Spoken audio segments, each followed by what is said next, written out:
പുരട്ടാസി പുരട്ടാസി പുരട്ടാസി ഐപ്പസി ഐപ്പസി കാർത്തികൈ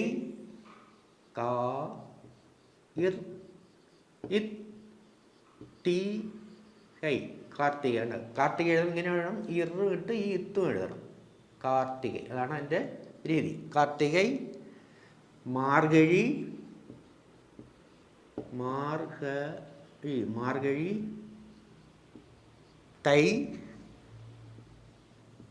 മാസി പങ്കുനി ചിത്തിരൈ മാതം വൈകാസി മാതം അങ്ങനെയാണ്. ചിത്തിരൈ വൈകാസി ആനി ആടി ആവണി പുരട്ടാസി ഐപ്പസി കാർത്തികൈ